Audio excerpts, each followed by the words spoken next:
পঞ্চায়ত নিৰ্বাচন কেনেকুৱা হ'ব? পঞ্চায়ত নিৰ্বাচনত কি হ'ব? পঞ্চায়ত নিৰ্বাচনক লৈ বিজেপিয়ে ভয় খাইছে নেকি? পঞ্চায়ত নিৰ্বাচনৰ বাবে মুখ্যমন্ত্ৰী ডক্টৰ হিমন্ত বিশ্ব শৰ্মা শংকিত হৈছে নেকি?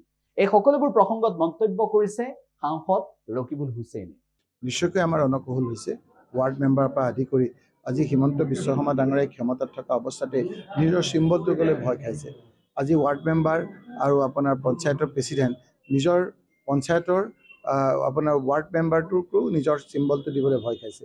চিম্বল নোহোৱাকৈ তেওঁ ওচৰ চাই, কাৰণ তেওঁ কামবিলাক যিবিলাক কৰিছে তেওঁ তৃণমূল পৰ্যায়ত মানুহৰ মাজত নাই।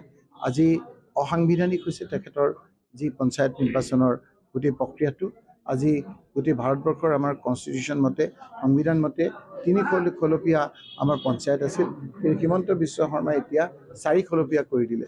এইটো আনকনষ্টিটিউশ্যনেল হৈছে, আনকনষ্টিটিউশ্যনেল এটা সংবিধানত আৰু আমাৰ ইমান আপোনাৰ বিসংগতিপূৰ্ণ ডিলিমিটেশ্যন কৰিছে, য'ত সংবিধান মতে পঞ্চায়তৰ কোনো ৰুলছতেই এই ডিলিমিটেশ্যনৰ কোনো আপোনাৰ নিয়ম নাই। গতিকে তেওঁ জোৰ জবৰ কৰিছে। এই কথাবিলাক আমি নিশ্চয়কৈ আইনজ্ঞসকলৰ লগতো কথা পাতিব লাগিব আৰু আপোনালোকৰ যোগেদি পুনৰবাৰ সকলোলৈকে আমি শুভেচ্ছা জ্ঞাপন কৰিছোঁ।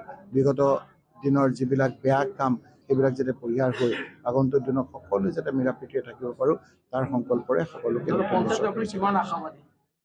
পঞ্চায়ত নিৰ্বাচনটো এতিয়া কিহৰ আশাবাদী আৰু 70% দেখোন তেওঁ ইণ্ডিপেণ্ডেণ্ট কৰিব খুজিছে। কিন্তু আমি মই কংগ্ৰেছক ব্যক্তিগতভাৱে কৈছোঁ যে আমি 100% আমি দলীয় ভিত্তিত খেলাৰ কাৰণে সিদ্ধান্ত আমি গ্ৰহণ কৰিব লাগে। হয়, কেতিয়াবা চিম্বল নোহোৱাকো আমি কৈ দিম যে এইখিনি আমাৰ সমৰ্থিত পাৰ্টি। আমি চিম্বল লৈ পেলাই ৰাইজৰ ওচৰত চাব বিচাৰিছোঁ। হিমন্ত বিশ্ব শৰ্মাই যিহেতু ৰাইজৰ মাজত নাই, ৰাইজৰ বিৰুদ্ধে তেওঁ বিভিন্ন কাম কৰিছে, বিশেষকৈ দুখীয়া মানুহৰ বিৰুদ্ধে কাম কৰিছে, বিভিন্ন জাতি জনগোষ্ঠীৰ বিৰুদ্ধে কাম কৰিছে। সেইকাৰণে তেওঁৰ সাহস নাই নিজৰ চিম্বলেৰে তৃণমূল পৰ্যায়ত যোৱাৰ কাৰণে। আমি আমাৰ দলক মই অনুৰোধ কৰিম যে 100% দলীয় ভিত্তিত আমি নিৰ্বাচন খেলিব লাগিব। ক'ৰবাত নিয়ম অনুযায়ী আমি চিম্বল নহ'ব পাৰে, কিন্তু আমি ক'ম যে কংগ্ৰেছ সমৰ্থিত পাৰ্টি। নিশ্চয়কৈ আমাৰ অনকহুল হৈছে ৱাৰ্ড মেম্বাৰৰ পৰা আদি কৰি আজি হিমন্ত বিশ্ব শৰ্মা ডাঙৰীয়াই ক্ষমতাত থকা অৱস্থাতে নিজৰ চিম্বলটোক লৈ ভয় খাইছে।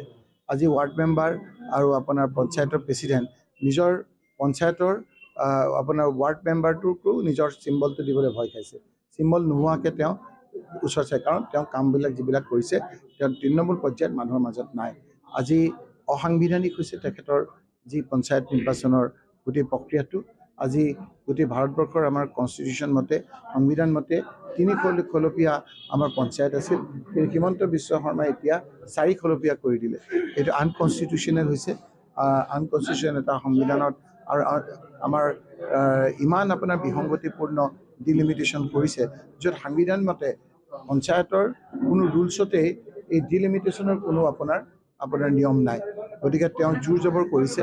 এই কথাবিলাক আমি নিশ্চয়কৈ আইনজ্ঞসকলৰ লগতো কথা পাতিব লাগিব আৰু আপোনালোকৰ যোগেদি পুনৰবাৰ সকলোলৈকে আমি শুভেচ্ছা জ্ঞাপন কৰিছোঁ। বিগত দিনৰ যিবিলাক বেয়া কাম সেইবিলাক যাতে পৰিহাৰ হৈ আগন্তুক দিনত সকলোৱে যাতে মিলা প্ৰীতিৰে থাকিব পাৰোঁ তাৰ সংকল্পৰে সকলোকে পঞ্চায়ত নিৰ্বাচনটো এতিয়া কিহৰ আশাবাদী আৰু 70% দেখোন তেওঁ ইণ্ডিপেণ্ডেণ্ট কৰিব খুজিছে। কিন্তু আমি মই কংগ্ৰেছক ব্যক্তিগতভাৱে কৈছোঁ যে আমি 100% আমি দলীয় ভিত্তিত খেলাৰ কাৰণে সিদ্ধান্ত আমি গ্ৰহণ কৰিব লাগে। হয়, কেতিয়াবা চিম্বল নোহোৱাকো আমি কৈ দিম যে এইখিনি আমাৰ সমৰ্থিত পাৰ্টি। আমি চিম্বল লৈ পেলাই ৰাইজৰ ওচৰত চাব বিচাৰিছোঁ। হিমন্ত বিশ্ব শৰ্মাই যিহেতু ৰাইজৰ মাজত নাই, ৰাইজৰ বিৰুদ্ধে তেওঁ বিভিন্ন কাম কৰিছে, বিশেষকৈ দুখীয়া মানুহৰ বিৰুদ্ধে কাম কৰিছে, বিভিন্ন জাতি জনগোষ্ঠীৰ বিৰুদ্ধে কাম কৰিছে। সেইকাৰণে তেওঁৰ সাহস নাই নিজৰ চিম্বলেৰে তৃণমূল পৰ্যায়ত যোৱাৰ কাৰণে। আমি আমাৰ দলক মই অনুৰোধ কৰিম যে 100% দলীয় ভিত্তিত আমি নিৰ্বাচন খেলিব লাগিব। ক'ৰবাত নিয়ম অনুযায়ী আমি চিম্বল নহ'ব পাৰে, কিন্তু আমি ক'ম যে কংগ্ৰেছ সমৰ্থিত পাৰ্টি। যিকোনো খবৰৰ বাবে যোগাযোগ কৰক 7099017330 লগতে 7099017110 নম্বৰত।